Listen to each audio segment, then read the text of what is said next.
Hello, good evening, and a very warm welcome to Rangers Radio.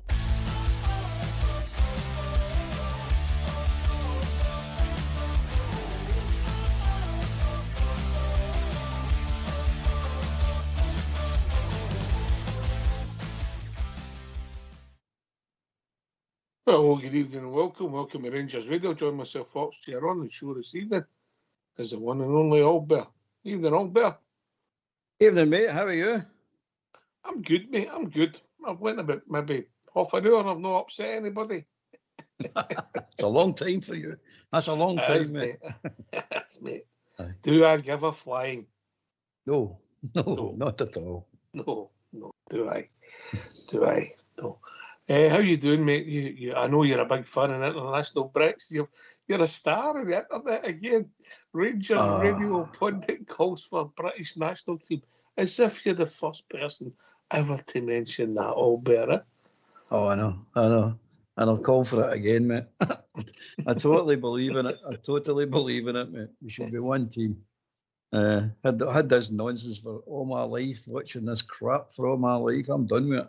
And any of the youngins out there, with any sense, they would join in and say, we want a British team. Let's have a British or a UK team. Whatever. If Northern Ireland want to come along, well done. We'll have a UK team then. Listen, mate, before we get the phone lines open, right, I digress. I've not planned this yet. Just now as you mentioned it. If you were putting your whole time, putting you in the spot here, mate, unrehearsed, unscripted, no, yeah. Pick your old time, British 11 then, go on then. Oh, Banks and goals. Yep. Left back. It's a difficult one, left back. Need to think about that, mate. Banks and goals, probably centre halves. Probably say Jack Charlton was one of them anyway. I'm doing two. No, carry on. Aye. It's just nothing. Tap my head, mate. I know I'll put you in the spot, yeah. Gary Stephen, right back. Gary. Midfield, Ray Wilkins, Gascoigne, Baxter. Up front, Henderson, Steen, because he's my hero. There's a bias in this team, but carry on. Outside left, probably Bud. I put wee Bud outside left. I think there's a similarities. Apart from Jack Charlton, I think it's your Rangers 11 all Gordon Banks. And Gordon Banks, I'll get it. Yeah, by the way, it took a lot for me to say Andy Gordon. All right, okay. Maybe another time. Maybe another international break. I'll think about it. And come up with a list, mate. There you go. We could have a list. Aye. Tell people out there, if you're coming in, phone, think it up before you come in to see if you've got something. There's not that many players in there, some great players. If you think of all the teams, George Best there, I know you mentioned George Best, Christ. All the great players, think of them all the time. I mean, some absolutely wonderful players. But it'll be an interesting team. I'll tell you that. Mm-hmm. All right, mate, we'll get these phone lines opened there. And all these people have got a lot to say. Come in and join us, mate. Yeah? Yeah, have a blather. Of course, mate. Let's hear from you. Why don't you give us a call on 0141 356 1972? It's your show, it's your platform. Let's hear from you.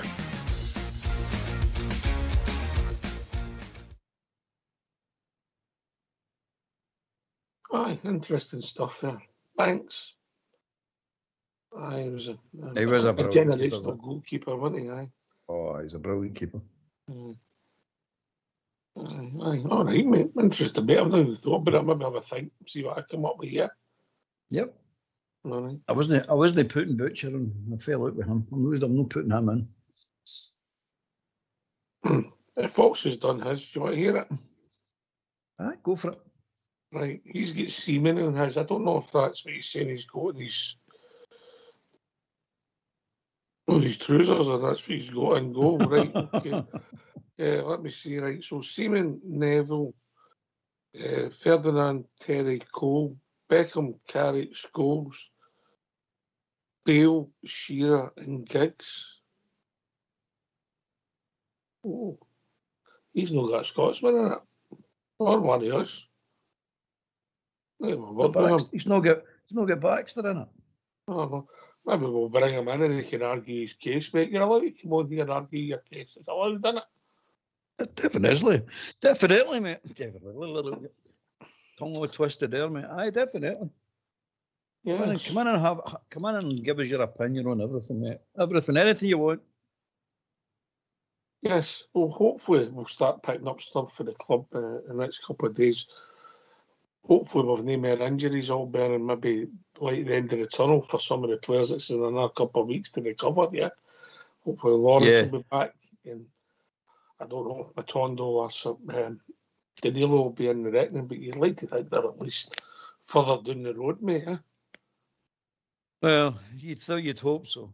You'd think to yourself, what's holding them back? Because everybody else seems to get these injuries and get out of them reasonably quickly. Some of them you've got to spend a bit of time, obviously, but even that, it seems to be extended. So if it's a 2-month injury, it seems to drag on to 3 and 4 months for us. But let's hope they're back in training, and they'll not be ready to play. But let's hope they're getting close to be playing. Aye, I don't know how you get fit now in this modern era, mate. I don't know how you get fit.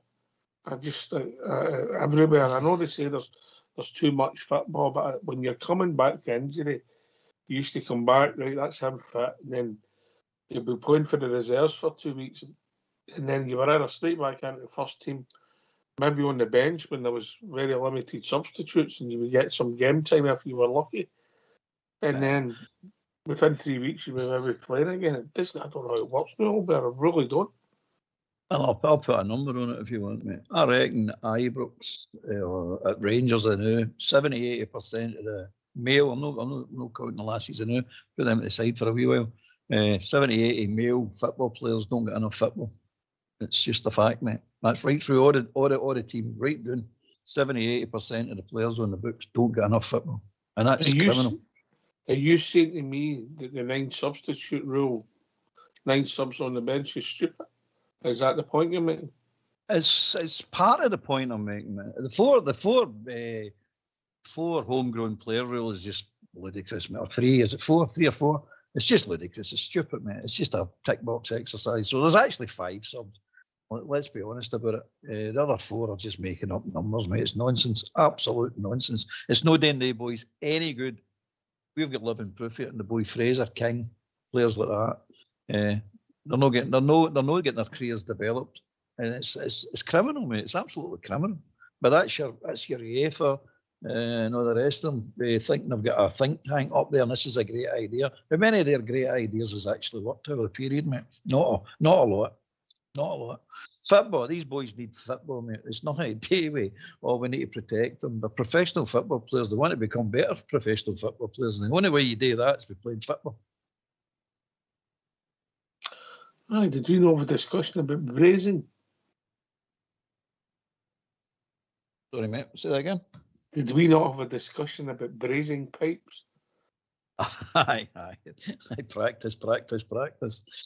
It's true, mate. As every sport out there tells you that. I mean, you can't. It's like golfers. We can compare it to golfers. You can't get good at golf on a golf range, mate. You've got to play golf. You can practice some shots on a golf range, of course you can, but you can't get good at golf. You've got to play it and learn the game, learn how to play the different type of shots, look at the landscape, think differently. You don't get that in a driving range. It's just a straight hit up the centre or hit a target. That's it. That's as far as you get in a driving range. So football's like that. Look at Fox with his hobby, mate. Sometimes he does it on his own. He performs very well, but as soon as there's somebody else there, he just doesn't quite peak the same, does he? No, he does not, mate. But he tries. He's a trier. He keeps at it. But you know what I'm saying? It's the same old. And then we all greet and moan about no players coming through and the quality of players. And then the players you're bringing in for abroad there, where they're getting injured, we can't get them fit. They're no game fit.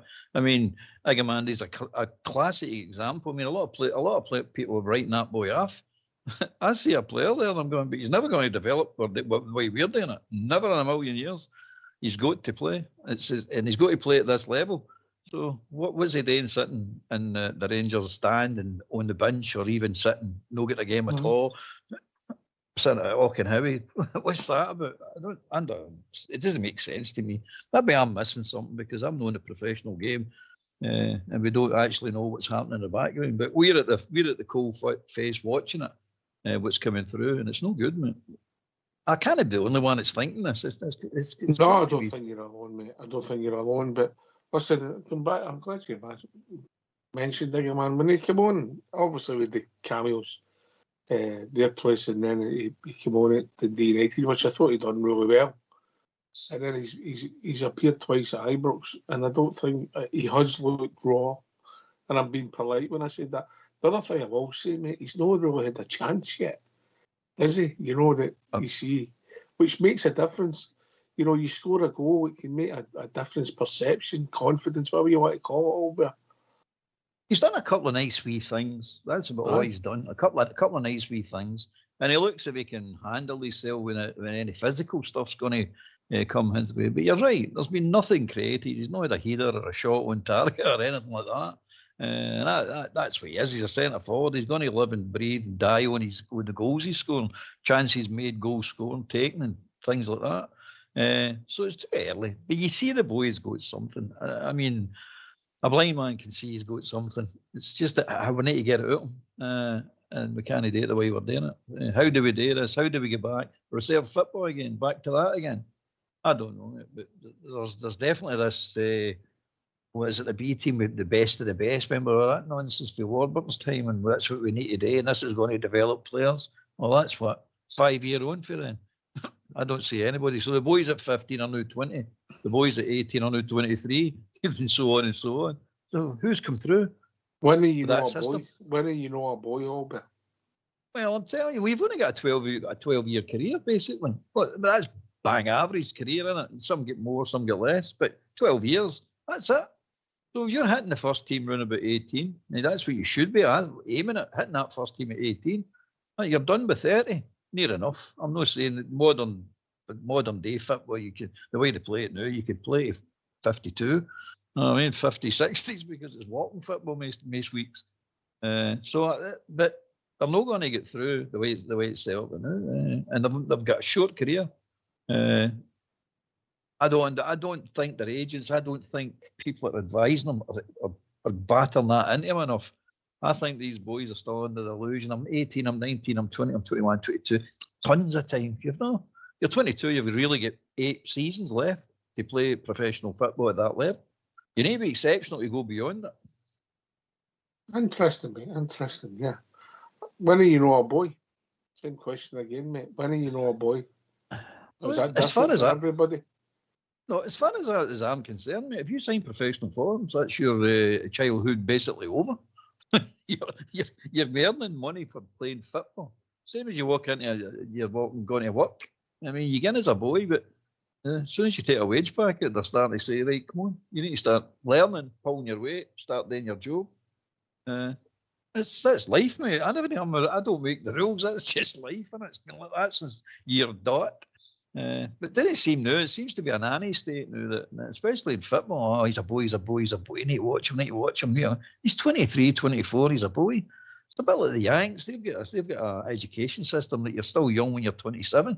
I mean, don't get it. I don't understand what's happening. But that's just the way it is now.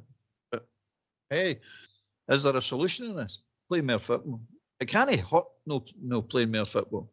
No playing football hurts. Because you can see it when the boys come on, they're not ready. They're not physically ready. That's one of the things that really annoys me. They can be physically ready. They might not be ready technically, or even they might be rusty and not played enough football. But physically, should be physically ready. That's just a fact, mate. But they're not. They're nowhere near it either. I've got a problem with that, mate. A couple of that things you mentioned here, right? To be a professional football, mate, your technique. No, I accept there's different positions with people with different roles, but your technique should be at a certain standard. Would that be fair? Oh, of course it is. Your technique, it shouldn't be. It should be a given, mate. It should be a given, mate. Yeah, and especially the way that they've come through now, when some of these boys have been at clubs, and it's not just our place, it's all over the country, when they've been there since they were 7, 8, 9, supposedly getting the best of coaching and developed and brought on, and then the next thing you know, they're 20 and they're due a testimonial, you know. So their technique should be a given. Their technique should be a given. The boy Fraser's. The physical shape should be a given also, Albert.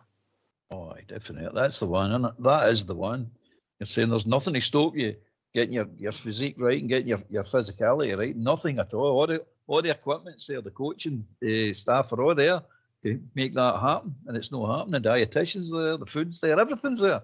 Why you still look like a wee boy when you're coming on the park when you've been at the club in Fraser 14 years, man. It's unbelievable when you think about it. 14 years. Now, see, that boy doesn't get in, and he's a good example, and I'm not picking him in particular.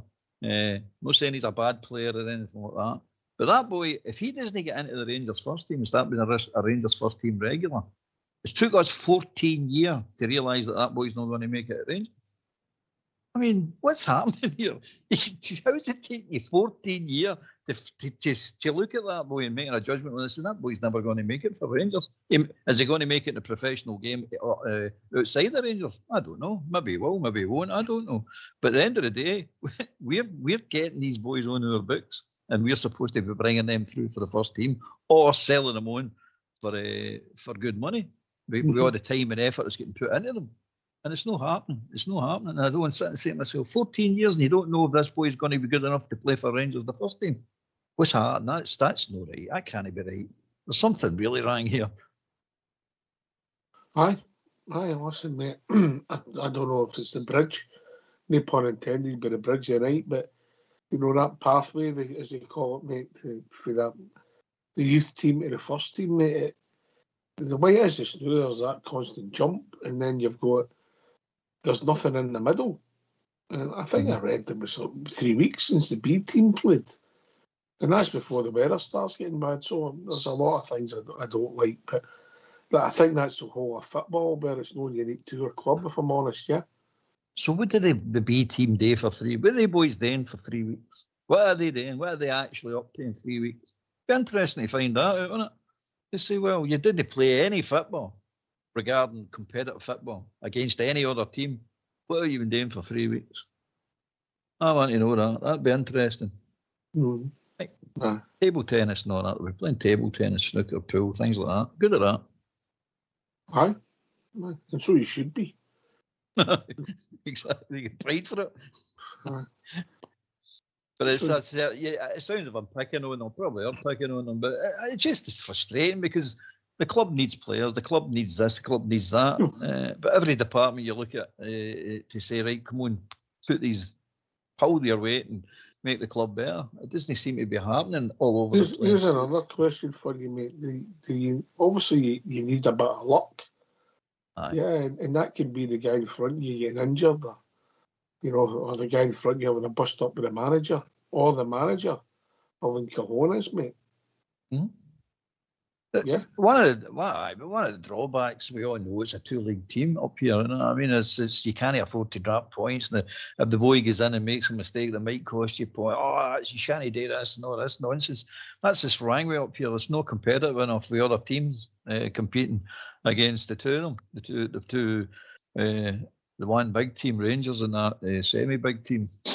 So you've not got enough competition. If you had enough competition, it wouldn't matter if you dropped a couple of points here, there, and everywhere. It wouldn't matter because other teams are giving the two of them a good degree of competition, but it doesn't happen that way, mate. And that's what's holding everything back. You've got to, if you want competition, you've got to accept defeat. There is going to be defeats in here. And the trouble is up here, nobody wants to accept any defeats, but they want the competition. You can't have it both ways, mate. You've got, if somebody's competing with you and they're good enough to compete with you, well, they're going to beat you sometimes. But But that's not allowed. That's just simply not allowed. Because for years and years, all my life, it's been 2 teams, isn't it? It's all your life, it's been 2 teams. You occasionally get a good Hearts, Hibs, Aberdeen, every occasionally, every 5, 10, 20 years, whatever it is, they occasionally get a good team. But modern times, it's not been like that. It's just been the same dross all the time, year in, year out. And now we're at this stage, whereas basically only one team, it's winning everything. Mr. Fox has got a point here. He's saying that when you serve your apprenticeship at any job, unless you leave, you're always treated as an apprentice. It's a point. I don't know. What? The point. It's a point. I remember you serve your time. I served my time. You serve your time, you get your jotters. As soon as your time was out, you get your jotters, remember? Wasn't unusual, was it? No, that was standard practice. That was you thrown out into the workforce, get out there and get a job now. You can't. But he's right. If you stay with that same firm, they treat you as a boy. They'll continue to treat you like a boy. Rangers, that might be the point that he's made. That is the point he's making. That these Rangers boys should just start going up. Look, Mayo. He's going to come on. He's starting to make a wee name. Starting to make a wee career for himself. Like he's not a name for himself. Well done to the boy. Would Billy Gilmer have had all these games if he'd have stayed with us, mate? I doubt it, mate. I doubt it very much. I mean, I'll be honest with Billy Gilmer. I was talking to Southside the other day about that. I don't think everybody sees that boy. I really don't think he's the player that ever. I don't see the player that everybody else seems to see in that boy. He's just a normal, average midfielder who just takes the easy pass too many times for my liking. But anyway, that's just an opinion on a player, mate. But your point being, would they get into the Rangers team? Probably not. Aye. Right, come and join us. 0141 356 1972. By the way, how did we get run on here, mate? We digress. No like us, is it? No, we're very focused. Not. We've got a game on Sunday, mate. Yeah. Yeah. Plastic Park, obviously coming near the end of going there and playing on that surface. I'll get your views on that, what you think it's brought to the league. But also, it's a big game for us, mate. There's no kidding. It's a big game because we need to kick on. I'm not saying we're going to win 4 or 5 or 6, nothing. It's not like that, but we're looking to see some progress here. We're looking to see some strategy or shape, whatever you want to call it. And we're looking to see some goals, mate. Aye, you're looking for all these things. It's the 3 points. We all know that. First and foremost, 3 points. I don't care how we play, as long as we win. Then I care how we play after that. After we've secured the points or secured the game, we'll start analysing the performance on a terrible pitch. I don't think I've ever seen Rangers play well on that pitch, or any plastic pitch for that matter. It's just a fact of life. I think there's a lot of teams like that, but we're the only ones that seem to be highlighting it, that we don't play well on it. So I'm looking for brains. That's what I'm looking for, because you know you're going to play this pitch. So I'm looking for somebody to say, look, we're playing it slightly different here because it is a different surface. It's got different reaction. So we need to start doing this or start. But it doesn't seem that way every time we turn up and play in that part. It's the same way we play all the time. And they, Kilmarnock, have got a big, huge advantage because they're training on it and playing on it every other week. So they're getting a huge advantage, and it is a huge advantage. It's like a rutted part of the old Great Leveller, isn't it? Well, that's exactly what that park is, a Great Leveller. I think the way you play on that, mate, is you chip it, you get it to bounce, mate, and you get it in the forward areas, and it becomes unusual for the defenders. That's the channel, mate. It's channels. Put it in the channels, isn't it? It's always the channels, inside channels. The old way, don't run with the ball. It's no pitch. It's no conducive for run with the ball unless it's short wee bursts and it's and you're jinking because it's difficult to hold your balance on it. Stuff like that. But I don't understand. I mean, we should have scouts and things doing like that. Doing it, Kilmarnock, for the last 10 games or the last 5 games they might have played there, and keep watching them and learn how they're doing it, how they're playing in their own part. But we don't. we don't. Well, I don't think we do anyway. The fact that we don't change anything suggests that we don't do that. But you know, it's not going to be here next season anyway. So thank God for that. And I don't know if there's any plastic pitches left. I don't think there is any plastic pitches left in the Premiership, but there's still plastic pitches in the Championship. I think Falkirk's got one, mate, isn't he? I think so. I don't know how close they are to promotion. So you could get rid of that one and then end up getting another one or two back into the. One time we had 4 in the Premiership, which is an absolute disgrace. An absolute disgrace. Livingston, Kilmarnock, Hamilton. Hamilton, aye. Who else? Somebody else. Who else had one? Somebody else had one. Think in a minute. So you at the end of the day, you don't want them. I don't want them. I don't think anybody wants them. I can understand the clubs that have got them, the reasons they've got them for because they can use it for making money outside the football time. No, they can use it for all sorts of stuff. And it makes perfect sense to make money. But at the end of the day, it's no good product to watch when you're watching your two teams playing a Premiership game on it. It's pretty shocking actually, if you ask me. But there you go. That's what it was. You mentioned that they're shocking to watch, mate. That's something that's been thrown at us in the media for some of our own and our own fans, mate. Is there a bit of looking back, mate, that people think we played well every week? Because that's not always been the case, is it? It's getting ridiculous, some of the criticism. In my opinion, it's getting ridiculous. I mean, what do you think?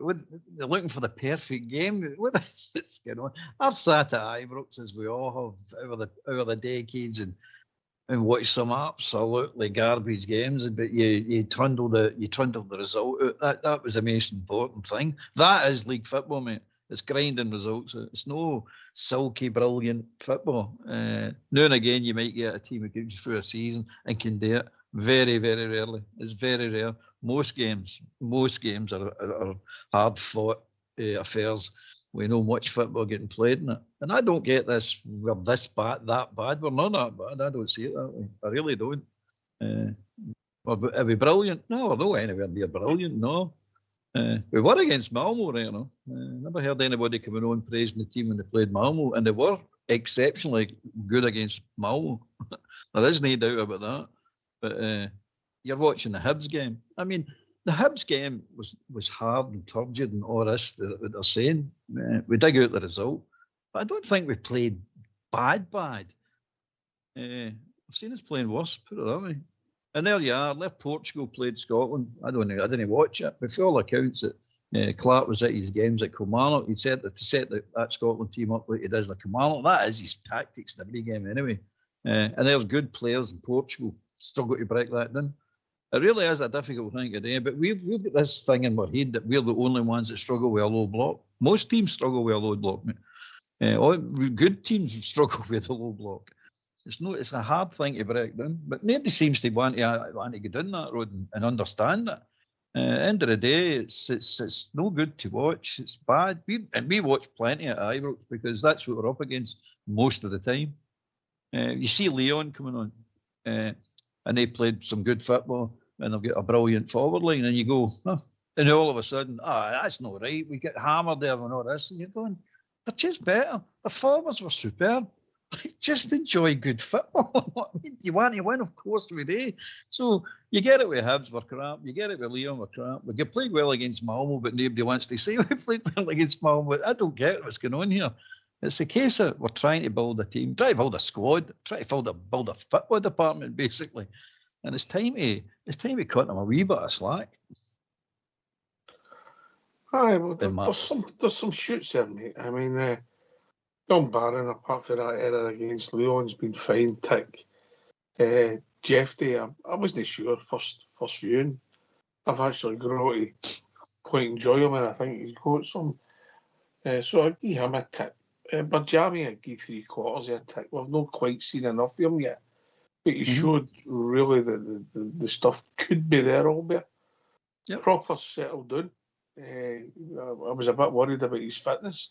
He's settled down, and obviously domestically we're defence in that last section, if you like, international break to international break. done okay, Proper along with Suter.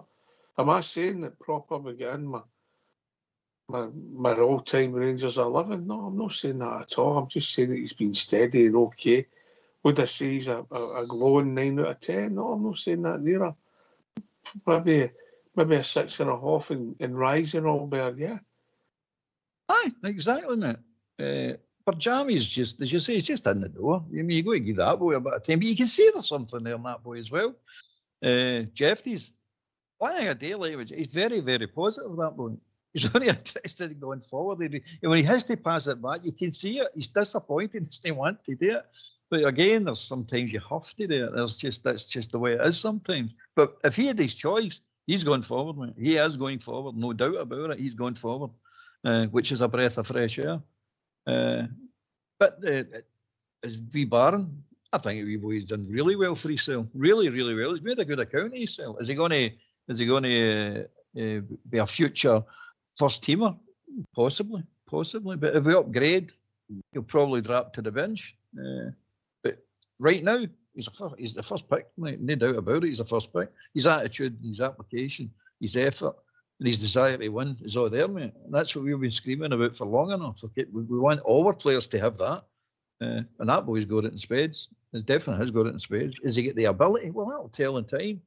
But his application and his desire to win is no in question. You can see it in the boy. Butlin's Butlin now. I'm not quite sure. He's an all right keeper. I wouldn't say he's world class. I wouldn't say it like that. He's an all right keeper. You've got Tav at right back. But you have plenty of backup for Tav now. So Tav should be slowly but surely getting taken out the team. That's just a fact of life. Big Suter's doing okay. Suter and Proper, not bad. They're all right. They're not the best we've ever seen. They're far from it. But they're all right. They're doing a turn now. They're no crap, but they're no brilliant either. Midfield, Diamandi, still learning. Still got to settle in. Don't actually know what his best position is. The boy Cherny, for example, the other day, we're criticising. That's what I'm thinking. If we just stick to the particular game, the particular player in a particular game, each individual, and critique that instead of just critique the whole club. Somebody plays rotten and the whole club's crap. No, I mean, just settle down a bit. That's what I'm looking for, a wee bit of normality settling in here. But because there's Cherny in the game against Leon slaughtered, and rightly so, because he should have scored. There's no getting away from that. He admits himself. But what I liked about the boy, and I says to him, I thought you were a player, but no, I don't think so now. But he comes back out the next game and scores 2 really, really quality goals, good goals. That's what I like. That's what I'm looking for. There you are. Had a bad game, but I'm not letting that get to me. I'm going to come out and show you I'm a player. Hey, keep it going now, son. That's exactly. But lightweight, of course he is. But he's got guts, and he's coming out and he's got stuff to prove, and he does it. It's because they were quality goals, and that's stuff that I'm looking at now. This team, they're no the finished article, nowhere near it. But you can see there are some decent players in there. I don't know what you think about it, but that's what I see. Listen, I've said that a few times, my initial thoughts, Jeff, there went, I've grown fond of the lad, his attitude, and he's up and down, and he gives you everything you got. Is he a natural defender? I don't think so. That's the way the game's changed, yeah? You know, is many people going to run away from him? I don't think so. So there's a plus in there. He gets up a good height. That's another asset you have in the fullback position. You know, you get more height there than we've ever compared to Ridvan. No offence. I mean, I think Tommy McLean was taller than Ridvan. You know, so that's an asset there. His speed. He's got a nice left foot in him. Is he the best we've ever seen? Not at the moment, no. But how good can he be? I don't know. But so he gets a tick for me. Young Barron. But he made an error. He gave a couple of balls away. But who hasn't he? You know? Is he big in stature? No, he's not. But I get that. Maybe that if you're picking that hole. Does he get about the park? Does he get more legs in the team than Lundstrom has? Without a doubt, mate. So that's a tick, mate. That's a tick, yeah. Yep. And then we've got Barjami, Diamandi, who's relatively new, yeah. Cortez we can't judge, yeah. I was talking to the ball boy yesterday, and he was saying about he's been looking into Cortez's injury record and what it was like before. Nothing. You know, it's just that bad luck. We've got bad luck for the boy as well. Maybe the medical staff got it wrong when we brought him back too early, so you never know. There could be developments there, Albert. Exactly, mate, because he wasn't ready in the Hearts game. That was obvious. I think somebody pointed it out that he hadn't even played any of the pre-season stuff. I never realised that myself. Somebody pointed it out, and you're thinking, going, did he? I don't remember. I think whoever said it was right. And then next thing he's in the first team starting first game of the season against Hearts. You're all happy to see him, and all that injury stuff goes out your head. And then when he gets injured in that game, that all floods back into you. You're saying, "Oh, what's happened here?" And then it's he wasn't even ready to play. So again, he's taking advice. Clement might be taking advice off his medical team and his fitness team. So there might be changes are coming afoot there. Because if they turn around and says that boy was fit and ready for that game, well, he clearly wasn't. Same as Matondo at Parkhead. Oh, I never should have been on the part. And if the medical staff are full, pick the team for that, mate, he's also got to pick it for gut instinct and know when people only fit, mate. Yeah. Yep. You know, and I'm more criticising the manager about that. Matondo should have never started. I'm not a big Matondo fan, Albert.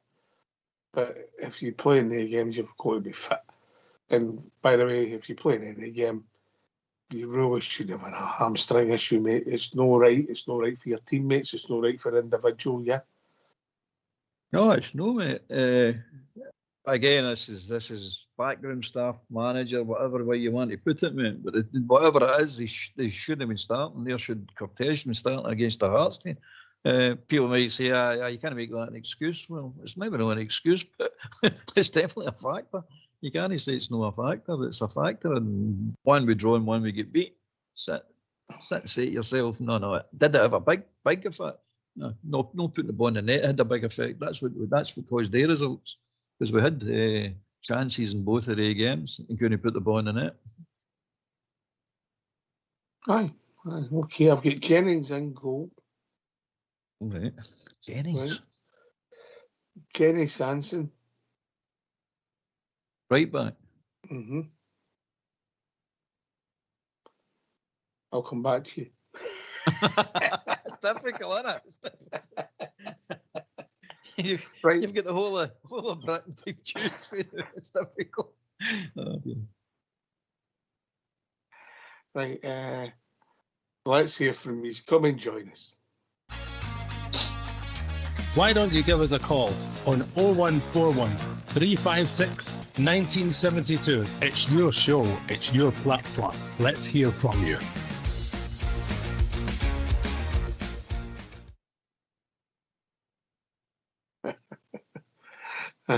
That's two I've got, yeah. You'd need to really sit down and think about this, don't you? Because you're not going to do it just right off the top of your head. Because think of somebody. Just think of the goalkeepers alone. All the great goalkeepers out of the piece. Unbelievable. Jennings, Banks, Gorham, even Ronnie Simpson are there, mob. I mean, it's unbelievable. You think about all the great goalkeeper. Southall. So, even Big Seaman as well. It's unbelievable if you think. Jim Layton. You know what I mean? Unbelievable. It's difficult. It's difficult. And that's not even getting that far back, mate. You can go back further again. I'm trying to think of another centre-half. And Butcher keeps coming out of my head, but I'm not putting him in. And I only thought Charlton popped into my head. I went, Charlton, aye. But they've had throughout that, they've had some brilliant centre halves. Anyway, we'll think about it later, mate. It's too difficult to do off the cuff. I'm only be a legend that I would play John Charles at centre half. Never seen him, obviously. That's somebody you've seen, don't I mean? Behave. All right. Just as well. Ray Charles as they picked it then, because you never seen any of them. John Charles, right? There it is. Both put it up, John Charles. Aye. Aye, I mean, you've got all the people would maybe say the greats ever, obviously John Charles, Welsh best, Northern Ireland, Baxter, and maybe Yep. Bobby Charlton. Bobby Charlton, maybe England, would that be Aye, fair? Bobby Charlton. Aye. Come on, it's unbelievable. You think about it. Jimmy Greaves. Incredible. You think about it, incredible. How did And he we're gonna- how did he end up eh. how did he end up with a sports shop in Glasgow? Well, is that still there? Aye. Is it? Aye, positive it is. What's the last time I walked past it? I don't hang about the town, know what I mean? No, anywhere. I'm sure it Air is. Fox saying make it the last 25 years. Maybe we're better than that. Oh, no, you could do that. Baxter doesn't get. Baxter deserves to get into the team. Come on, Baxter and Henderson, two world-class players. Only two Scottish players ever to be picked up for a World 11 twice. Aye, interesting. Keegan, would he get it for you? Possible, mate. Possibly. Where would you play him? Well, there's the problem on it. And here's the problem. You got to fit them into a team as well. This is it. You can just fire names out and play them all over the place, but they've got to fit into the team. They've got to be a right back. You can't play. I'll put Keegan at right back just to get him in the team. He's got to be a right back. So, it's difficult. Charlton's a good. Bobby Charlton's a good shout. So is Jimmy Greaves. Jimmy Greaves is a brilliant player. My old man said he used to wax articles about when the beats in the early 60s Spurs. He says Graves was from they had a good team then, didn't they? He'd won the double, but it didn't happen that often in England. He was a Rolls Royce, Greaves. He really was a brilliant player. It's I always say he never kicked a shot the ball and he always passed into the net. Superb player. And there's plenty of them. George Best, come on. I mean, I miss George Best. Imagine missing George Best. He's probably one of the greatest players the British Isles ever seen, or the UK's ever seen. You know what I mean? Aye. Dennis Law. Is it John White as well? Dave Mackay. It's endless, isn't it? It's just, you really think about it. You go, there has been some brilliant players on this island. There really has. It's and you could have picked some team, but if there you are, if you did pick a British team, all of them would have been available for the British team, all of them. Aye, and who would they get in the squad? And now it's a case of how many times would you win the World Cup? It's not a case of would you win the World Cup? It's how many times would they win the World Cup up to this present day? At the moment, is Scotland ever going to win the World Cup? Never going to win it. Never, ever going to win it. We've not recovered for 78, mate. No, we've no. Ali's army. Anyway, come on, we're going down the road here. Come and join us. Come and join us, give your thoughts. I'm going to get old Bear do the international break, so we digressed on our list only because he's been made a mega star. Or should I say a bigger mega star than he was today on social media because he mentioned a British team. He's obviously backed up his argument. But naming teams, mate, obviously you would have thought about Sunday's team, mate. What are you thinking, mate? Is it going to change differently, or are you waiting to you hedging your bets, or are you going to put yourself out there and geese it? I think he'll be hedging his bets to see, but of all things, if the players are available who are available before the international break, I don't think he'll deviate much for what we've been saying. So I think it'll be you want the team, that I think Scotland, Tavernier, Shooter, Proper, Gefty, midfield of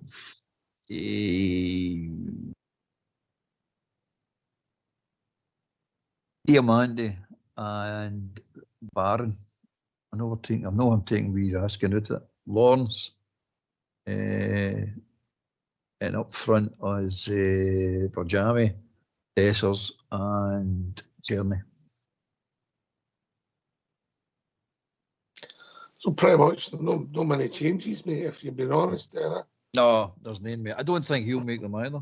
But anyway, you never know. You might surprise us. Well, obviously, you've got Lawrence back in. You're assuming that he's fit, mate, yeah? Oh, well, that's exciting. I spoke to him and he said you're going to be fit if after the international break. So, so he's pretty confident he's going to be ready. I don't know if he spoke to him, saying that he had him by the throat, saying you better be fit for 2 weeks' time. He's going to say aye, isn't he? And if he is fit, we'll need to get him down there to do that to more players. That's what works, mate. That coaching method works. I'll tell you what did come out of that photograph. Lawrence is a slightly taller figure than he looks on the pitch, yeah? Aye, he must be, 6 feet, 5'11", 6 maybe. Aye. He did look taller. I was quite surprised at it myself, but that's not unusual. You just still get them till you're standing next to him, and then you see that. He's a unit addition. So I see him being. He's Clement is hanging his hat on him. Let's be honest about it. I said he shouldn't hang his hat on. We're still stand by that. I don't think he should hang his hat on. I don't think you're going to get 60 games at him. But he seems to want to hang his hat on him at the moment. Maybe that will change. Well, you've got to say that he scored goals this season, and if you scored goals, you're looked at differently, mate. You know what the bizarre thing about football, mate? You score a goal, you have a bad game, it becomes an okay game. You have an average game, it becomes a good game. You know, one kick of the ball makes all the difference, doesn't it? Oh, I put the ball in the net. That's the whole target of football, isn't it? Put the ball in the net, and he's starting to do that. Some good goals as well. I mean, that one against the Hibs was superb. So goal scorers are always be worth the most money. It's always going to be that way, isn't it? For a reason, because it's difficult to do. We make it impossible at times, but it's difficult to do. Normal circumstances, it's difficult to do. Aye. Then there's a big enigma. And no offence to the boy, he seems a smashing bloke, Dessers, but there's somebody you talk about as the basics there, mate, because when you look at his normal technique, mate, he'll do some unbelievable things. But 80% of the time, he doesn't look as if he can do the basics, if I'm being honest, Albert. I'm not having a go at him, I'm saying what I observed, mate, yeah? I've just wrapped him up now in one statement, man. I just think he's a bad player, mate. That's it. He does some good things sometimes, and he does a lot of rotten things a lot of the time. But I just think he's a bad player. You can't do certain things for me on a regular basis, and you can rely on you doing certain things. And it's not just always about putting the ball in the net. That's the most important, of course it is. If you can do that on a regular, that just, as we just spoke about, that forgives a multitude of sins. If you can just do that on a regular basis, and especially in big games. But the basics are trapping the ball, getting the ball under control, mate, reading the game. You've not got pace, you need to have a brains to know where to be, shorten your distance so you don't have to run. They fake, I call them fake sprints. He does this, I'm going to close the keeper. But knowing fine well, he's never going to get anywhere near the keeper. It's just a fake. Sprint is look at me, I'm working hard. Doing what? Doing anything for the team. You're just wasting energy and just wasting everybody's time. But again, he can occasionally do some sublime things. Really, he has me. I'll give him that. But, was it the same? What's the old cliche? A broken clock is right twice a day. Even a broken clock is right twice a day, yeah. That's that, mate. Thanks for correcting me.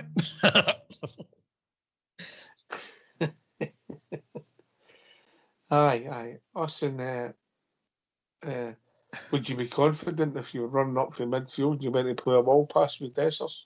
Would you be? Nope. It's basics, isn't it? It's basics. When we had that last Rangers Radio 5-a-side tournament, you could see there was some class on the pitch, couldn't you? Aye, definitely, mate. You Definitely. could see it. You Aye. could see it. You know. It's Oh, yeah. Oh, we've been joined by David. Evening, David. so you gave me a rubber ear there. Didn't even know you were in, mate. I've just got I a know. message. I never even get speaking to old school. I just went straight on.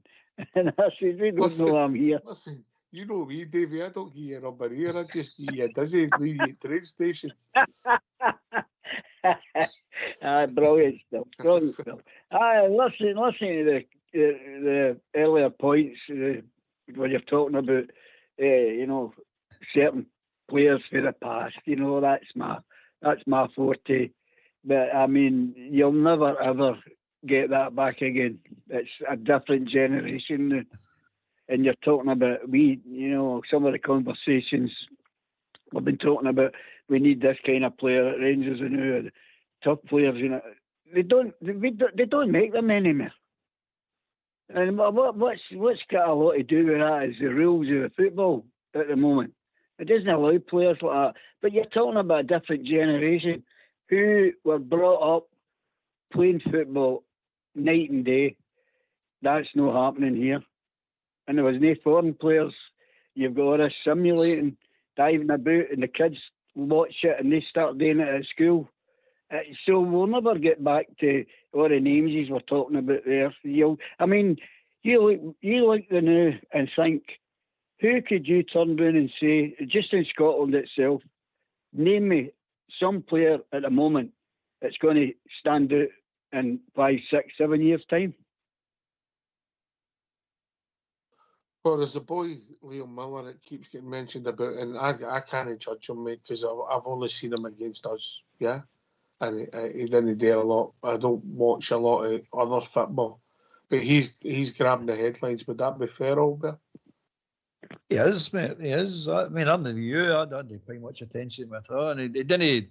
He's no jumped out at me when we played Motherwell. He say, "Oof, that was a player." That it's just nothing, mate. And that's not to say he's no bad, but he's a bad player. I don't know.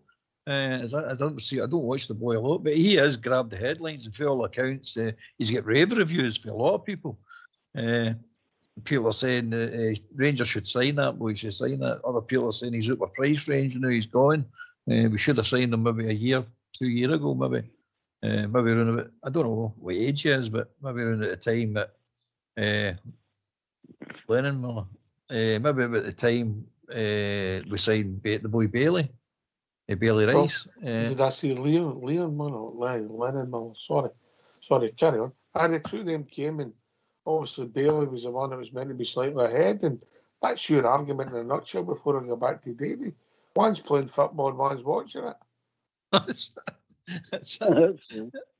There you go. I mean, Bailey Rice was, I don't know the boy, right? I've never even heard the boy speak, but he's probably sitting there going like that. Did I make the right move?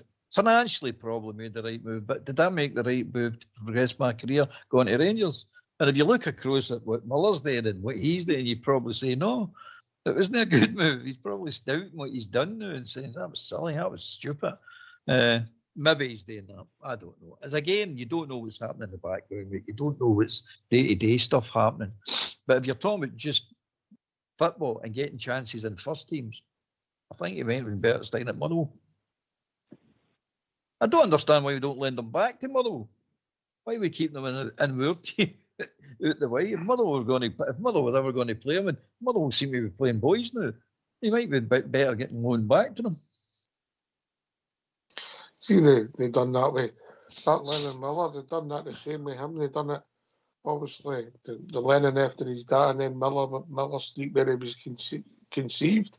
Same as they done with you, Davey. Yeah? You're getting personal now, aren't you? I had enough of that last night, guys. You know what I mean? Don't start throwing the screw taps tonight. And I said that, and all when I said that, I said, all the youngies will be saying, what's that old duffer talking about? Screw taps? What's a screw tap? There was a bottle of McHugh's Pale Ale full of jelly and gish, and it came flying through in the top of the kerosene. Oh dear. Look out below. Right. Oh, the worst one was the wee Coca-Cola bottles, Dave. Remember them? They dimple Coca-Cola bottles. They threw them. I've been They left were with a few of them in my day. Oh, they were dead. Like, they never broke these things. They bounced off a dozen heads at a time, them. The best memory I've got regarding certain things like that was like say even Ibrox, back in the 60s, and then the other games that happened. You ever see this wee guy who walked about singing, "You're a macaroon bars, spearmint chewing gum." Did you ever buy any rolls? Trying that now. I mean, that was a game one time. The guy must have been a Rangers supporter. I think it was we were playing Silly. I think it was the game Kaya Hansen scored. And the wee Rangers scored with Kaya Hansen. It was this wee guy, his bolts of, what do you call it, coconut. Macaroon bars. Macaroon bars, like coconuts. No, it's not coconuts. And they all went flying, so that's what it's a different generation, but it was nice listening to you talking about all these players. But what I'm saying to you is that if you think back, if you go forward in time and the young guys look back, I don't think they've got great memories of who played for who. Like we can rhyme off, even going back and to Gascoigne's days, they don't even exist anymore. It's time for new heroes, mate. Yeah, people are entitled to new heroes. And if you think about it, if Ryan Kent puts that ball in the net now, I know it's open for debate whether the ball was out with Roof. You've got a guy with that was the last kick of the ball here enough. Every generation's going to make their new heroes, yeah, and that's what our young fans deserve, all better, isn't it? That's it, mate. There don't seem to be any heroes coming forward right enough, but aye, you're right. But again, heroes are very rarely do you get heroes when they're at the club or when they're still in their prime. It's usually when they're finished playing, you look back and go, "Oh, he was brilliant, man. He was great." And there's a few that you get during their career, but very few, mate. Very few. But I'm trying to think now. The last time we had a hero, it's hard to think. I had one last week, Albert. I had one last week. A chocolate hero. I can't beat him. We nearly had. We nearly had real heroes, didn't we? It wasn't that long ago. The road to Zafil, mate. As much as you maybe criticise some of them, they were unlucky. That journey went on, mate. It was.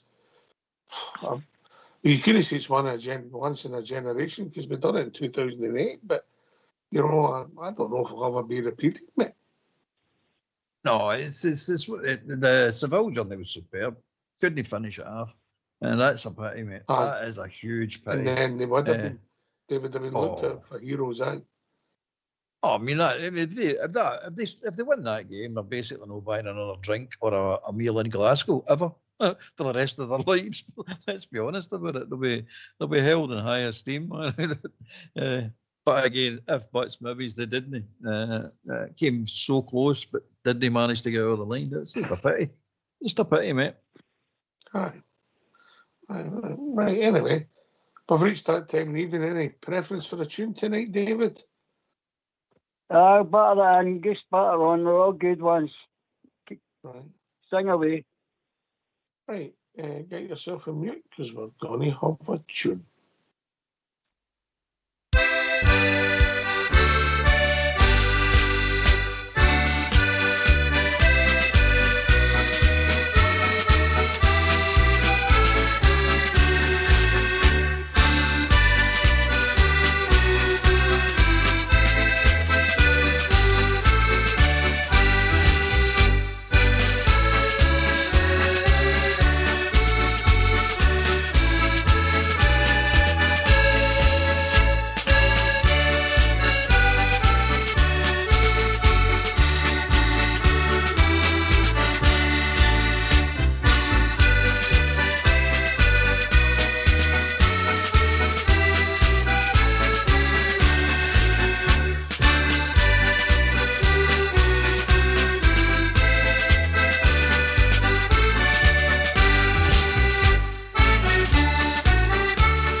Why don't you give us a call on 0141 356 1972? It's your show, it's your platform. Let's hear from you.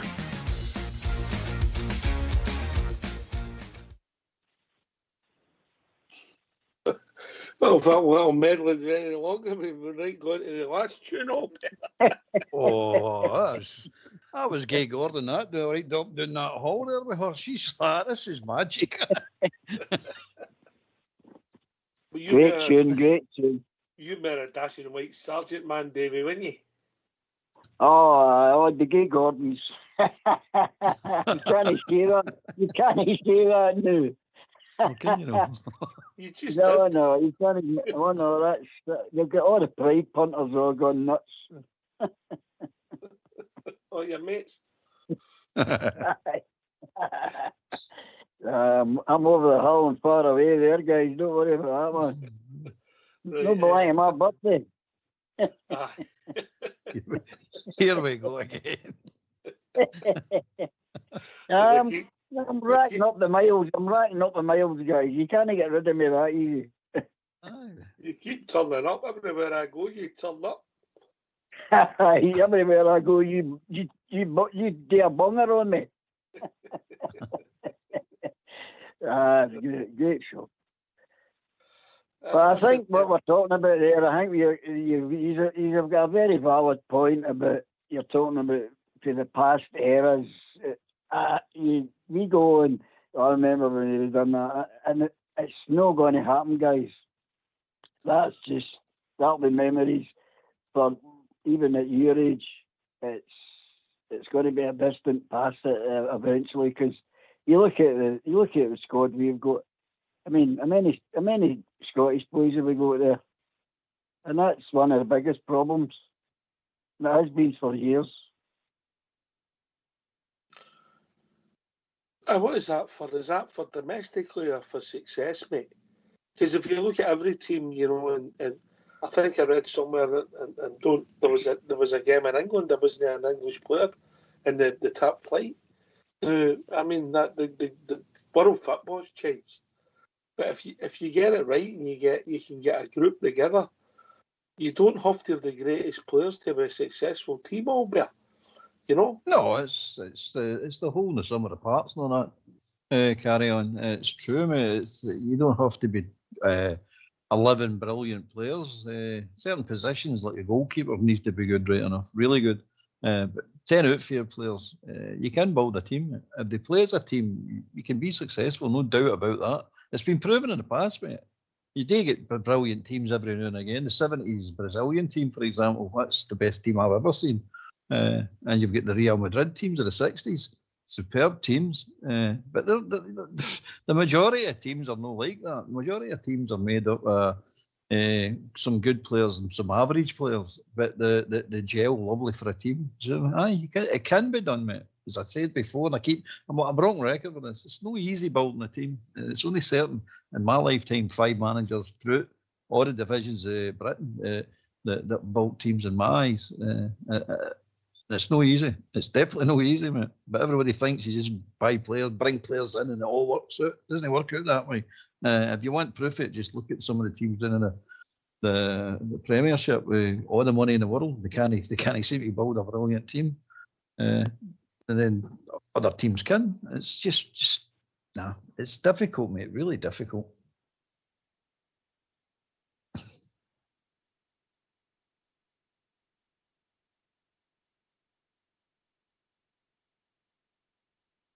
You on mute?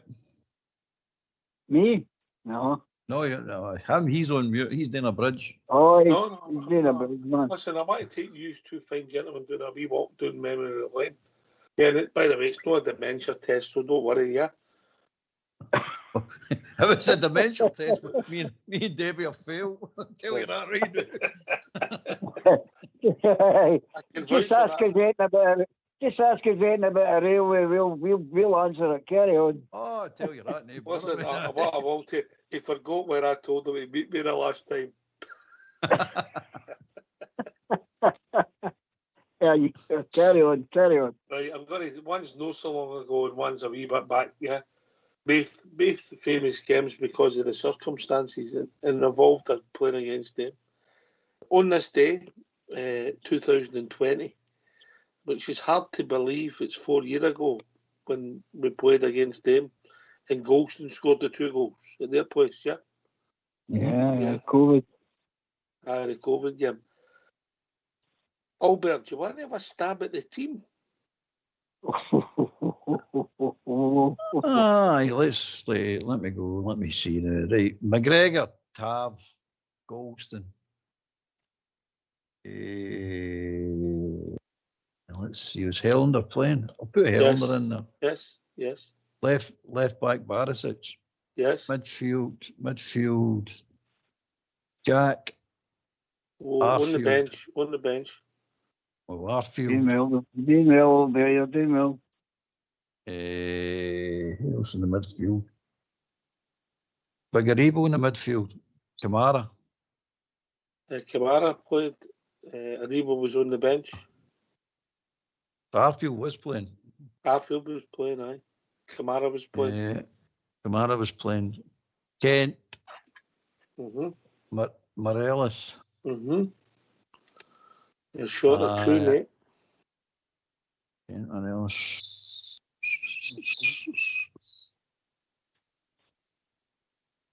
I'll give you a clue. Sir. Steve Davis. Correct. And who else? I don't know, wait a minute. Who else? Roof. Was Roof playing? Brandon Barker. There's always one, and there's always one. You just would never get. Oh, good. I remember it well. One was a header, one was a. The three subs used were Ryan Jack, Cedric Itton, and Big Joe Aribo.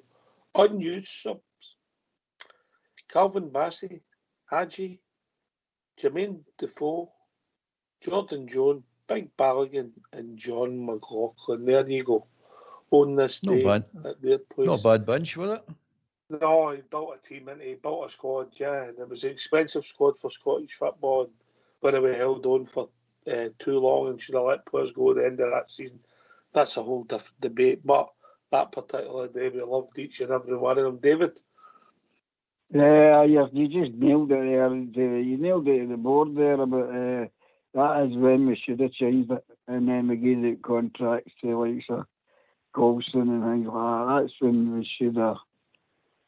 We had it in our hands there to really get a settled, good team, and we missed the boat, and we just let it all. They done what Celtic done. That man came up. They just that's how they get humped for 10 in a row. They thought, we don't need many. We'll just turn up again next season, and it didn't happen. And we took the same sort of attitude. We took the foot off the gas. And they kept certain players that should have been rested or moved away long before they did go. It was a disaster, I thought. I think what the learning curve is you've got to cash out at the high level for some players all better. You can't wait. That's exactly the lesson, mate. That particular year, great. Though it was basically the turning point of our football club for the football point of view, you know what I mean, for the playing side, for the model we're trying to build, the trade model. That there was the pivotal part of it, mate. If we'd have done that right then, you wouldn't have been in the position you're in now, and have to get rid of all the amount of players and these turnovers we keep doing. That was the year, mate. We should have cashed in at least 6 or 8 players. You'd have had enough money then to build another squad, renewed the squad, and brought a decent calibre player in, regurgitated them, and carried on winning, mate. You wouldn't might have won everything all the time, but you'd have definitely carried on a sustained period of success. But we didn't. We held on too much, and then Gerrard fell out with Part, and Part wasn't up for putting any more investment or whatever reason, mate. But we didn't do it right. If we'd have let them go, Mr. Part wouldn't have had to put money in. But Gerrard wanted to keep them, as we're led to believe. So Hindsight's a great thing. Looking back now, it was definitely the right thing to do. Definitely the right thing to do. We've learned the lesson, hopefully. Yes, come and join us, give your thoughts. And I'm going to take you back to another famous game, 1987. Hard to believe, Albert. Yeah. Aye, even me and Davey were a boy at that time. 1987. I wasn't a boy in 87. 1887. Aye. 1787. Right. 1987. Rangers 2, Celtic 2, Ibrox. The famous game where Butcher Yes. sent off and ended up in court. You've ever seen anything like it, eh? Yeah. That was brilliant. Right. That's the question. That's the question. I can remember that game. There you go. Yeah, there Davey was. Right. Hit me. Since he's on a roll and Albert done so well, you want to go to the team, David, that day? Oh, yeah, I'll tell you who scored the goals. Richard Goff scored in injury time. Aye. So was he playing? Goff? Aye, I think he was. I think he was. It must have been if he scored a goal. Aye, but I mean, I thought you were talking about maybe he came on as a sub, but no, he started again. Roberts was in goals because he was conducting the Copeland Road. Ended up in they were goals. all, you know, who started in put goals, this team Davey? in order, Davey? No, be random. Sorry? You want to try and put this team in order and no be random? Oh, you're kidding. Oh, see, I can't remember this afternoon, never mind 87. Well, one of them got sent off. He was in goal. Aye, Roberts went in goal. No, Woods gets sent off. Right, so Wood started in goal, yeah? And Butcher gets sent off. Right, you've got Butcher. So that's you get 2. You mentioned Roberts, that's 3. Yeah? Yeah. Butcher. You wanted who was playing? Aye. Come on. Durant. He was. Durant was playing, yes. John Brown. You want to help him, Albert? Aye, I'll go for it. Butcher was playing. Right back, I think, might have been Goff. Left back was Monroe. Nope. Left back is John Brown. Nope. Might have I been. don't think Brown was at the club there. No, you're right. Right, we'll come back to left back. Durant was in midfield. Was Wilkins in midfield as well? I think Wilkins came after that and all, mate, I think. Did they? I think so. Souness himself, was he not playing? No.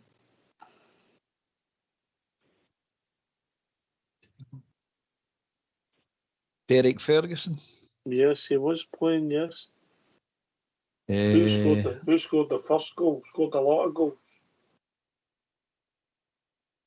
I don't know. He's known as Super. Ali. Right, he's ready. I think he's a struggling boys, if I'm honest. Roberts was in from what? Roberts was John Brown played? Oh no, it was a 5-1 game, I think. Yeah. Right, go for it, mate. Right, okay. Chris Woods. Richard Goff. Jimmy Phillips. Graham Roberts. Derek Ferguson. Terry Butcher. Trevor Francis. Mark Falco. Ali McCoist. Ian Durant and John McGregor. Subs used Avi Cohen and David Cooper. There you go. No many would have got that 13, would they, Albert? No. I forgot about Francis. I forgot about Phillips. And I forgot about Falco. Was it Falco? What'd you say? John McGregor. I don't know if John McGregor. No, I wouldn't get him either. That's something to you, on it. Think of it. A famous game, or infamous game, is it? 2-1, Dunala McCoy, 65th. Richard Goff, nearly enough for the last kick of the ball. 2 guys sent off for pretty much next to nothing. Then dragged to court, mate, yeah? For something that happens in every park every Saturday morning, eh? I know. It was the usual, wasn't it? At that time, it was, we can't let this happen. You look at Scottish football and you think to yourself, who's the brain behind all this? Because it's definitely, this isn't just off the cuff stuff that happens to us. This is a brain behind this. And it's been happening since then. It's strange, very, very strange, mate. Wrong questions asked at the wrong time, I suppose. Yes, maybe that's a whole different debate, Albert. It definitely is, mate. Anyway, so that's a strange team. Was that game? You got that game, Davey? I was not actually. I was living down in Troon at the time. And did they know of trains?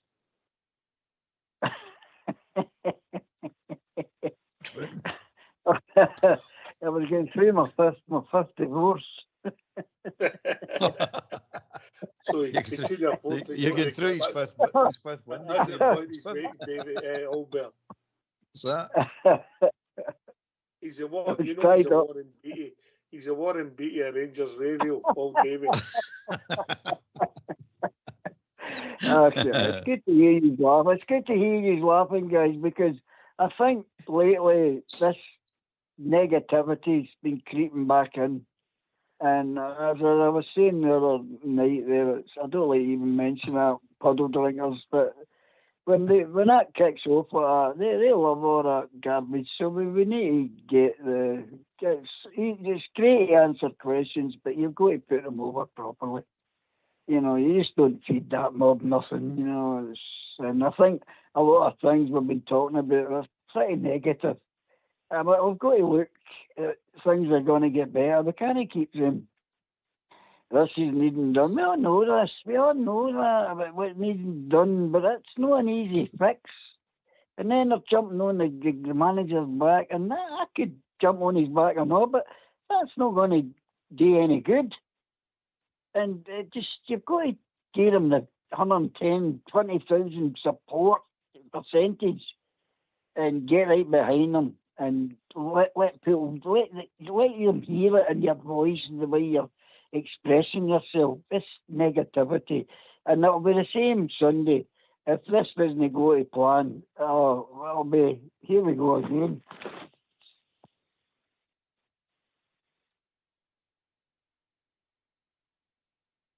The critique of performance in manager, individual players, is all part of being football fans, isn't it? It's all part of having opinions. Well, of course it is.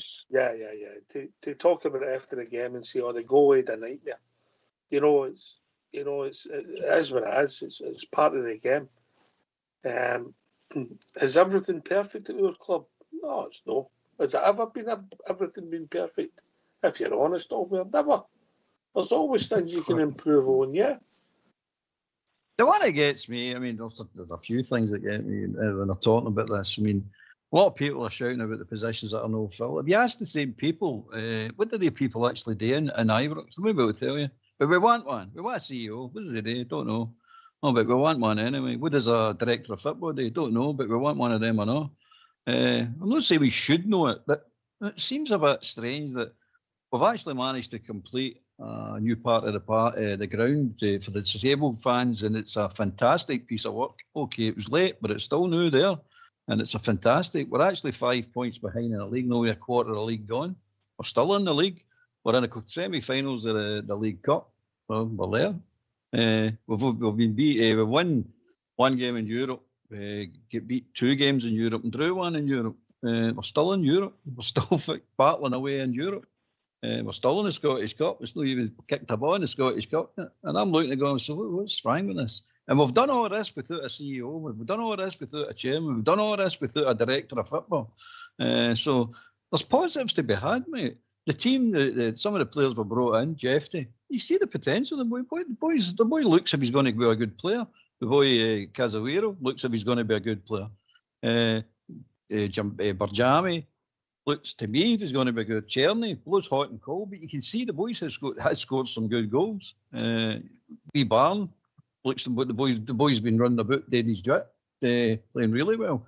I don't see this complete negativity in the club. We are doing well. Aye, we need to get people in to do their jobs properly, but I still see positivity. I can see we play some good football. We played an absolutely outstanding game against Malmo. There was no doubt about that. And the other bit is Clement himself. Now everybody's shouting for this guy's head for someone. His tactics, maybe don't agree with him. He's setting up the team, which is basically the same thing we don't sort of agree with. But at the end of the day, the guy's not only trying to build a team, he's trying to build a squad, and he's not only trying to build a squad, he's trying to build a full football department, and it's not easy, mate. It's got to be done, but I've said to Southside, and I'll say it again, that Clement is going to build you a squad, and I hope the board ignore this frenzied attack on Clement. He's this, that, he's the next thing, and allow the man to build a squad, because he's not going to get the benefit of that squad. It's the next manager who's going to get the benefit of that squad. But see if you say we sack Clement tomorrow, all we're doing is honing the problems we've got to the next guy coming in. Nothing's changing. You know what I mean? Because the fundamentals are not in place yet. And this guy's here to try and put the fundamentals in place for you. You can't build in sand, mate. You've got to put good foundations down and build on that. And this is what's going on at the moment. And he still won a cup. By the way, in the back of that, he still won a trophy. I still think a lot of the negativity comes from the hangover and the frustrations at the back end of last season. If I'm honest, Davey, but have we played consistently well this season? No, we've not. We've had the Ross County game.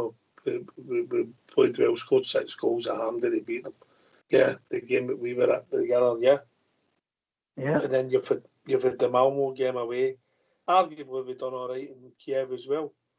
You know, we should have won that night as well, if we're honest. Weren't they great at Hampden? On a return leg. And there's a bit of theme there. Philip Clement's performances away from home in Europe, Benfica, Betis, you know, they've been fine. Malmo, you know, but at Ibrox, we're not getting something right, and that would be deserved criticism. That you have to look and do something different in your setup, because it's not working when teams, you know, and I say there's criticism is deserved there at some points that the shape's not working. But to get rid of the manager, and we all bear, there comes a time, it's the results driven, yeah. We won every game apart from the European tie just before the break there, between the international breaks. Domestically, you can't do any more than that, yeah.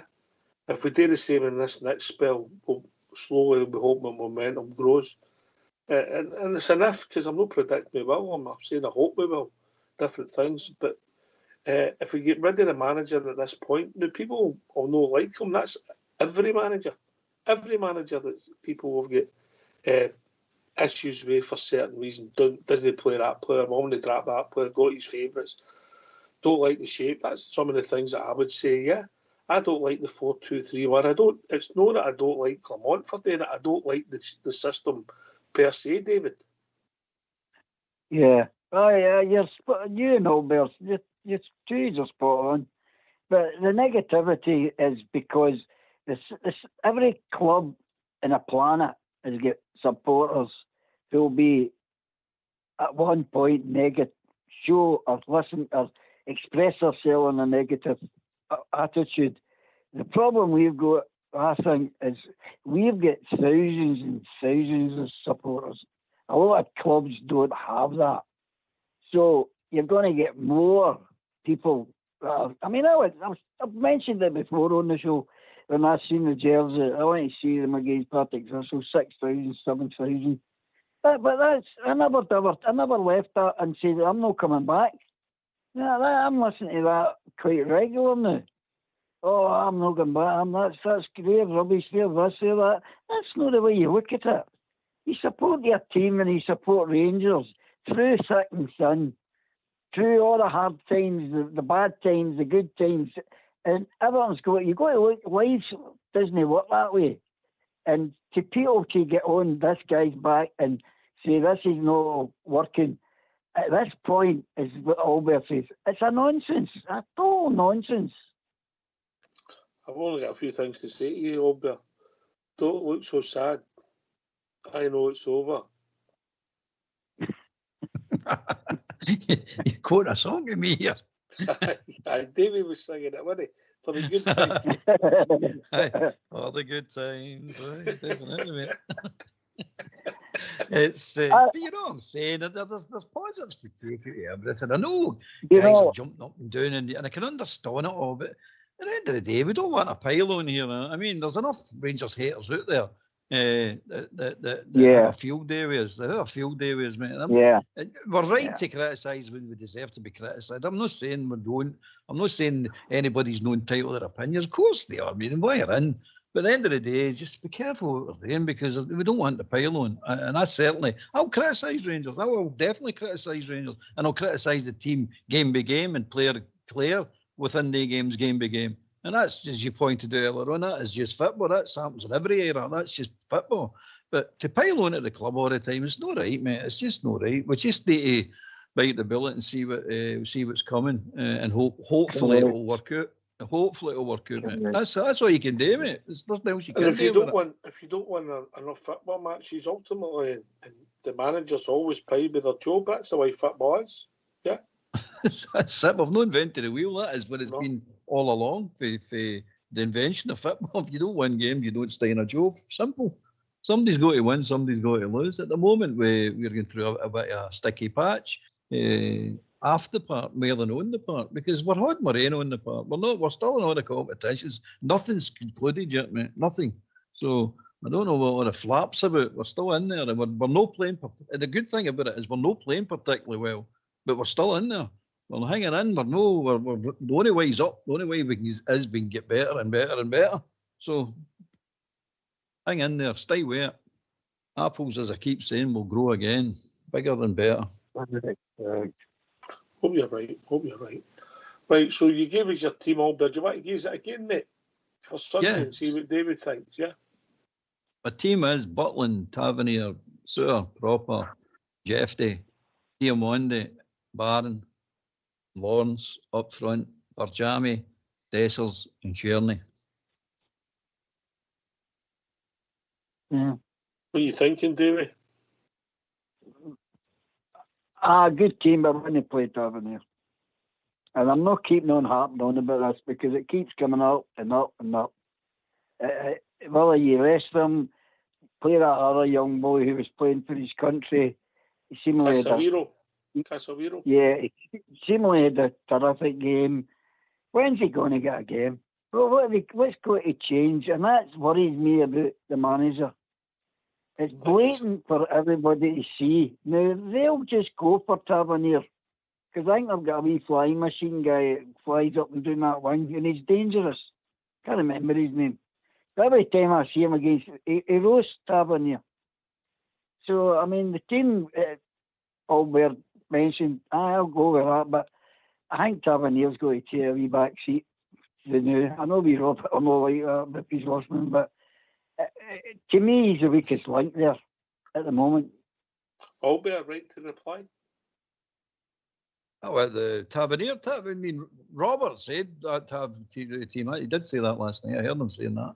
And Robert's a big, huge fan of Taverniers. So he sees it. We all see it. Do you know what annoys me with Tav at the moment? If he keeps this up and he keeps him in the team, he's destroying and decaying his legacy, mate. The guy doesn't deserve to be thought as a bad player when he leaves, when he finally hangs up his boots or he leaves Rangers. He deserves to go away with his head held high and his achievements, what he's achieved in the game, his goals and his top goal scorer in Europe or the UEFA Cup. He deserves great credit in the way he's conducted himself as a man, as a captain and things like that. He deserves the respect, mate. He really does. The other week when he get the guy was shouting him, that's no one, man. That's out of order. But You can see the frustration. I think you can see the frustration in Tavi's cell because he knows that he's lost that half yard. He's not the player he was. And we've all been there. That's a frustrating thing, man. That really is. I used to be able to run by that guy, but I can't do that now. When I know that certain players with speed give him problems. But that's for the manager and the rest of the teammates to go, look, if Tav's playing, we need to cover him. We need to bail him out and give him a horn. Whereas before, you maybe need to know to cover him as much, but you really need to cover him now in certain games. That is a fact. Does that weaken the team? Probably does. Somebody more mobile, more up and coming on the bench. I know. Well, as I said before, we're either building a team or we're not building a team. If we're building a team, Tav needs to be gently put out the team. No, just bang, gone, you're finished, get away, shoo, don't come back type attitude to him. But he needs to come out the team, gently come out the team, and it should have been happening long before now, mate. And that's you starting to build a new team. That's where you start to put a squad together. But at the moment, we seem to be all this jerky stuff. We all want this black and white stuff. It's bang, cut, you're off, get out the squad. We don't want you anymore. That can't be the case. You've got to gently do it. You've got to gradually phase the boy out the team and bring the other and give the other guy coming into the team time to settle in and time to get used to it. So it's got to be done in a proper way. At the moment, it seems to be jerky to me. But my heart won't about this. You're either building a team or you're not building a team. You can't sit halfway house. You're sitting halfway house, that means you're going to do nothing. It's just going to be a disaster if you're going to sit halfway house. You've got to make your decisions and make them quickly and make them properly and do it right. That's the way I look at it anyway. Are these two boys in playing devil's advocate here, Davey? These two boys, Sterling and Casemiro, they became better players because they've not been in the team. Well, you probably got a point there. You know, it's a difficult. If you're not going to play, I know there's been issues regarding Sterling. If you play him at right back, he's not. I know what Suicide says, he's spot on. He's not. He's an all rounder, but there is points of his game that doesn't suit certain positions, and I think midfield's one of them. But where's he going to get a game? That's the thing. Where else would you put him at right back? Because he'll not drop down. And the other boy's the same. Where does he fit in? Because he'll not drop down. And I think that's the worrying bit that sets the fans off about he's making his decisions. And you're spot on, Ox, with the setup. Just to me, I just said it, and I've said it time and time again. I don't think we have the players to play that system. But he keeps insisting and doing it. I'll be honest with you, I don't even think it's a great system. Well, I would agree with you. You know, but he doesn't change it, Ox. He just sticks by it. That's what people do. They live and by their decisions, mate. You're right, yeah. You're right. But listen, interesting points you make here, Albert. He'll not change. It's a modern way, right enough. They just stick to what they want to stick to, and that's the end to it. But as you've pointed out, you will live and die on that, as all managers do. But you've got to remember, we're all shouting for this, that, and the next. Everybody's giving you advice and all that. You know that your own work when you're trying to get a job done, and everybody's wanting to give you advice. Now, if you take any of the advice at all and it goes wrong, you look up to see, they're not there, they're gone. You're left with responsibility. And that's the way McClemon is. Why is he going to take this advice off everybody? And if it all goes wrong, who's to blame? Him. So you're damned if you do and you're damned if you don't. So you may as well stick to your own principles. Say, well, I'm going to do it this way and I'm going to get it right. Prove the majority who don't like it wrong. And that's the way to do it. No, you need to do it. You need to get the results. That's the most important thing, and that's never going to change for any manager at any time. So, best of luck to him. I don't particularly like it either. I think we're wide open. I really do. I think a really good team with the right sort of players. Leon touched on it. With the right sort of players are going to hurt you, mate. Really hurt you. And I'm dreading some of the games coming up for us because of the way we're playing. I just don't want to take a hammer. I really don't. You're sitting going, no, we don't deserve this. But we will if we leave ourselves wide open like this. And we all see the space in the middle of the park. There's a big, huge gap in the middle of the park. We all see it, and behind the fullbacks, big, huge gaps all over the place. Too easy to play against, man. That's my opinion, but I'm not one of the guys that goes into a tactician and knows all about the game. I'm not like that, mate. I just see a football team no filling a football park. That's why I say that before. That's why I like Atalanta last year. If you looked at them, they filled the whole park, mate. They just looked like there's 20 of them on the park. Whereas us, you look at we're playing 5-a-side against 11-a-side team. You're going, where are we? We're all over, big gaps all over the place. Anyway, I don't know. I'm sure it'll work itself out. Aye, listen, people are entitled to their principles of how you play the game. You know, I just think that the two midfielders, left and right, have got far too much ground to cover, and you're always exposed. One pass can expose your whole team, you know, and that might not be just a pass, mate. That could just be a punt up a park, if I'm being honest, David. Aye, you're dead on, but I mean, you look at Lawrence at times. He used to talk about what's his name? When it went to Turkey, the big glob of puddling. John Lundstrom. Aye, John Lundstrom. We're all used to see, he looks like he's carrying a bus or whatever, trailing this and all that, you know, but that's where we're lacking with that formation. I mean, you just can walk right through that middle of that park's wide open, and that's worrying, but it doesn't seem to it drops on other ears like us and things. We see it, but obviously he's got his methods and he's sticking to it, but I don't think that's going to win too many games if he sticks to that. I don't think we've got the players to play that. That's well, we're winning enough games. It's whether we're winning well enough, Albert, and you've got to win the big games. Well, it's the big games we're talking about. You mean you win plenty of the wee games, and that's been proven. But it's a big games. This is the make or break for all seasons, not just this season, all seasons. You got to start performing in these big games. Now you've definitely got to start performing against them. There's no doubt about that. That needs to come, and it needs to come sooner rather than later. Europe will take care of itself. There's some good teams in there, and if you manage to actually qualify out that group section, you're doing really well, really, really well, considering the position we're in, squad-wise. So we're doing well. All things considering, you're doing reasonably well. Are we playing well? Are we good to watch? No, we're not. Nobody's trying to kid MD on and say we are. We're not. But it's not about being pretty. It's about being effective. The next step, as I see it, and as I think you see the same thing, is the big games now. We need to start putting these big games to bed. We need to start winning them.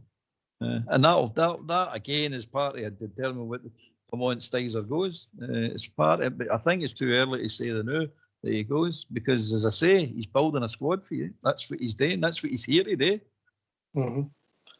When you said it's not about being pretty, he wasn't talking about wife number 4, Davey, all right?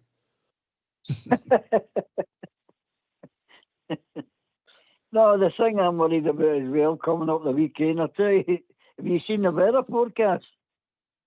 Aye, well, there's a bit of storm coming in. Oh, I mean, and that part's absolute nonsense at the best of times. So that can be a big thing with how the outcome can be, but we'll take it. It's the same for them as well. That done me a couple of years ago when the plastic pitch for all weathers and the game was off at Livingston and everybody else was playing all day. I know. Hey, by the way, may I ask, is the winter break this year? Is that done away with? No winter break. Thank God for that. Fox the crap that was. Fox says the police had to cancel his Thailand trip. Didn't realise. Oh, that was. Well, everybody, someone's got to suffer. Somebody's got to suffer somewhere. Somebody's got to take the crappy end of the stick, as they say. So he's had it his own way for the last, how long's that been in there? 10 years? Aye. So there's tickets going to begging if you want them, Davey. We're for Thailand. Aye. No, he You sent him earlier, you'll never get him back. That's the last we'll see of him. He's not coming back. You'll have a field day over there. There's always method in my madness, Albert. Oh, Thank that's you, Davey. No, that's quite all right. No, that's when my window cleaner comes to. She comes to Thailand. Anyway, we digress as normal. Right, it's a big game for us on Sunday because first game back after the international break, it's important to get a result, Albert. Because obviously we want to grow. We've got some tricky games coming up in places that we've had hard games. Kilmarnock away for the last few years has always been a difficult place for us to go. Our record's not the best there, if we're honest. And obviously quite quickly we're going up north to play Aberdeen, which is always a tricky game for us. So look, we want to get the 3 points on the board on Sunday so we can keep this domestic run building, Davey.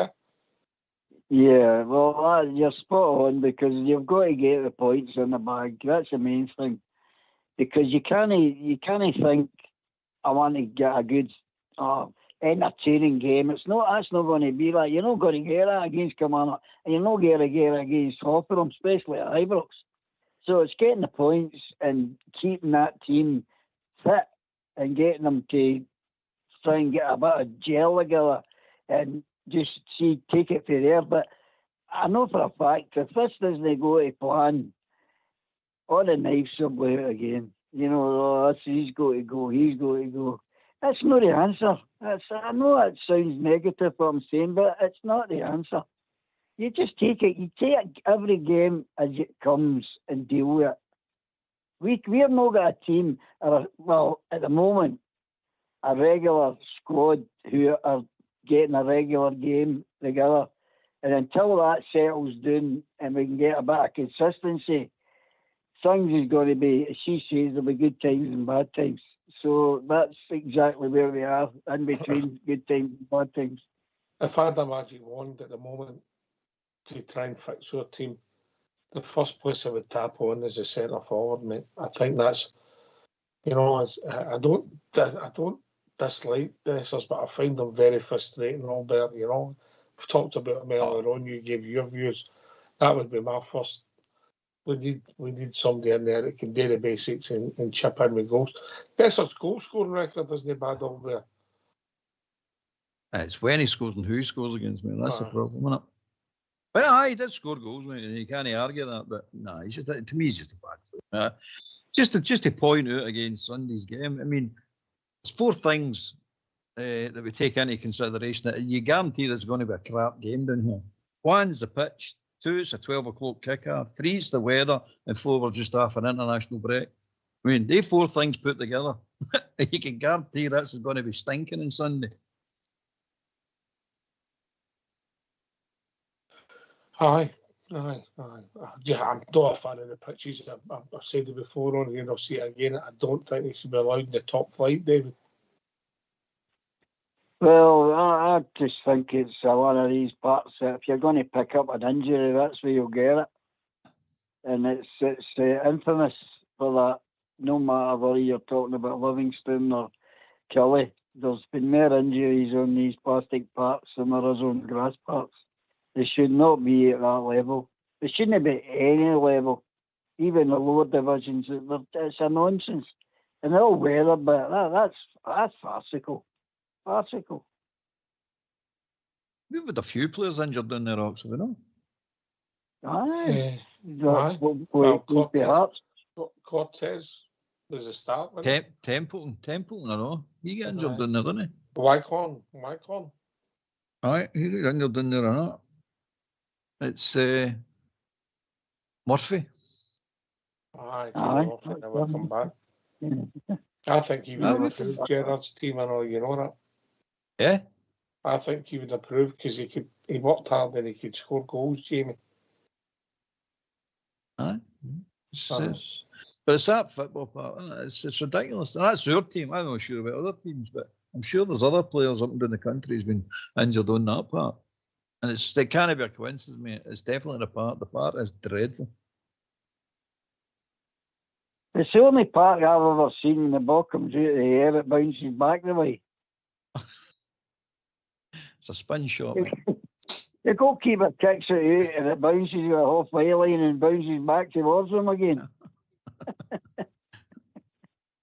It's plastic nonsense. parts are no good, but that's even one of the worst of the plastic parts because you get different grades of plastic part, and it's one of the worst ones. Also, I mean, back in the day, Carmelo, they were known for the playing surface. Oh, aye, definitely. They're great for the great playing surface, mate. Those, I mean, at Dundee United, I couldn't believe the condition of their park because they were always it was always a quagmire up there. It was always a horrible park to play in. But that last game we played up there, that really surprised me. The quality of that park, it was superb. Aye. And let's not go about the whole Scottish football, but there should be a standard of pitch there. Well, we've talked about it time after time.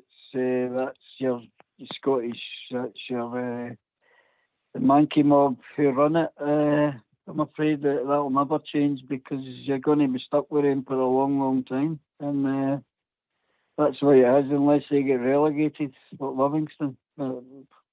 Hopefully, this is. I was talking to you earlier in the week about. I thought maybe they changed it this season. You said no. So hopefully next season they'll get back to the grass. So hopefully then the other ones get promoted. So keep our fingers crossed there. I just don't think they should be in the top flight. Maybe arguably the top two flights below that. I get it, but then if you show ambition, you get promoted into the top two flights over there. Maybe that's the cut-off for me. I would go further than that, mate. I don't think we should be in professional football. I just don't think it should be anywhere near professional football. Because the advantage you get with it, if you've got one, is too big. It really is too big. I know the teams that are getting relegated, they've got an argument saying, but we've been relegated, so it can't be that much advantage. But it really is. They affect the other end of the table as well as the bottom end of the table. And that's where the unfair advantage comes in, mate. It should be scrapped. Let's be honest with it. None of them in professional football. I've never heard anybody saying they enjoy watching football on a plastic pitch. Have you ever heard anybody saying it? In fact, no, I didn't even like playing on a plastic pitch. No, I wasn't a fan. But I'll tell you another thing. I've never heard any football fan in Scotland say they like the split, mate, and they still continue with it. Any football fan. That's the stupidest thing in the world, that thing. Keeps everybody competitive. That was the idea. Keeps the bottom half something to play for, and the top half something to play for. It's great. What would the disadvantage of the team that's got to play a team 3 times away? In the top half. What about that? Does that sound advantage to anybody but the team that's got the home advantage for the 3 games? It's stupid, mate. It's just a stupid thing. There's nothing. Doesn't enhance the game at all. Oh, can I ask you something? Sorry, mate. Go for Sorry, Albert. Sorry. I just remember we're on live, Davey. You know that's not my style. I'm a gentleman. No, I was just want to see what's the injury. You're some man. What's the injury up to? I tell you what, I think guys, you're great. You cheer me up no end, I'm telling you. This is a highlight of my night. And that says me a lot of people will be saying, you must be kidding. What do you have a telly, Albert? What do you have a just giving page? Aye. No, I just wondered about the international. I just wondered about the internationals who come back with any good novel. We've not heard any good news, and we've not heard any bad news. That's how important. Aye, in our case, that's all good news. If we don't hear any news, that's all good news, mate, for us. You'll know hear it tomorrow, Dave. You have his press conference tomorrow. Yeah. You'll hear it all tomorrow. Yeah. Because we're playing on Sunday, remember? Aye. Well, hopefully I don't see it. Maybe I'm hoping. Sorry. Oh, obviously, young Hadji suspended. Aye. He's out again. But I think what we've got to maybe look forward to is with a wee break, that some of the injured ones maybe get a wee chance now to get back to full fitness. So hopefully that'll get the squad back to a bit of stronger position, you know what I mean? I hope so, all better. Aye, well, that's Matondo out for a month. That's Cortez out for 6 weeks. Danielio's been out for 4 weeks, 6 weeks as well. So you're hoping that at least one, probably two, are going to get back. We know Cortez is not going to make it, so we're hoping that Matondo and Danielio come back. You say Haji's suspended. Ridvan, he's already training, so we knew that before the international break. So he should be really ready to step in. But again, we're getting players back into positions. We don't need players in a position because the guy in the position is playing well. Jeffy's playing well. You know what I mean? So it's left wingers and centre forwards we're needing.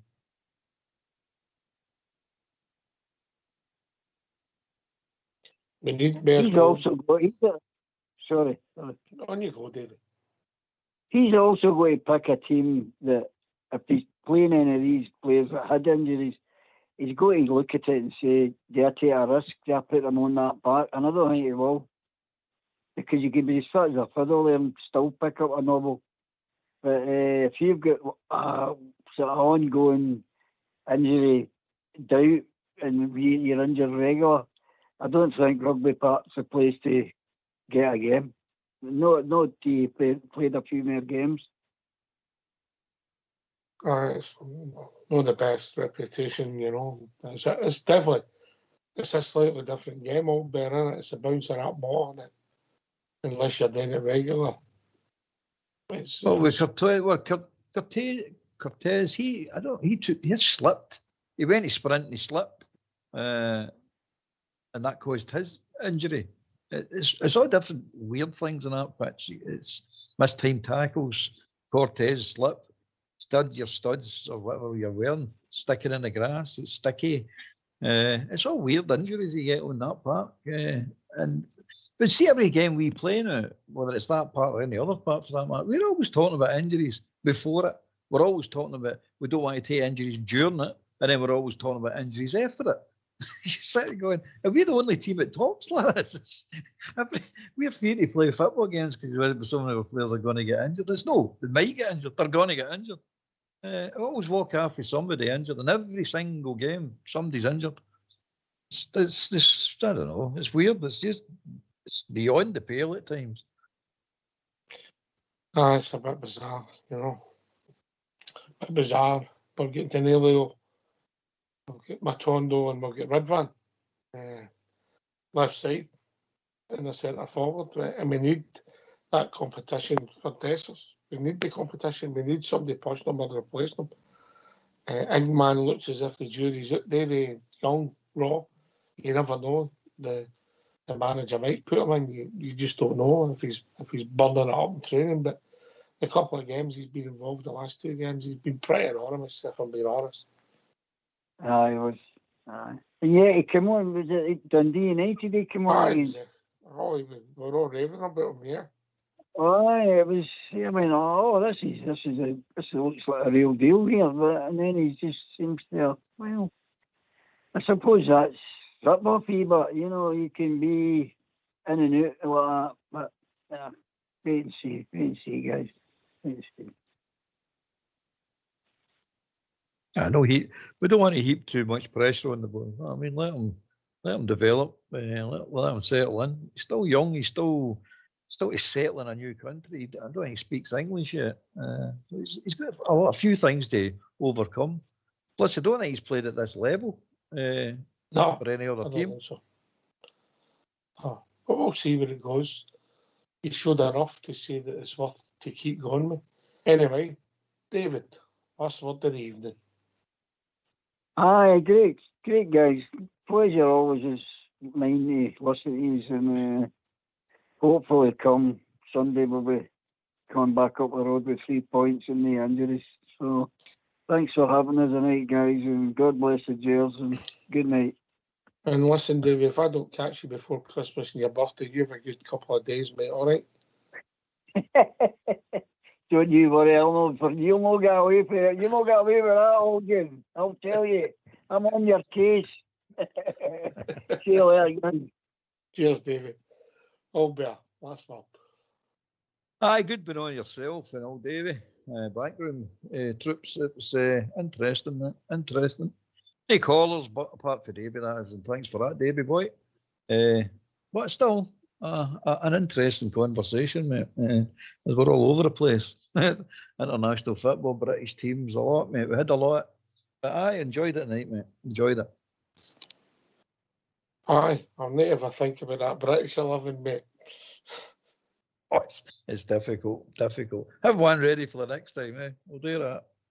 Aye, next time we're on together, mate. Yeah, well, next time we're on. Listen, thanks for Davey joining us. Thanks for your good self, Albert. Always a pleasure, always entertaining. And I know you've moved on to bigger and better things over the internet, mate. You're a mega star. Mega star, aye.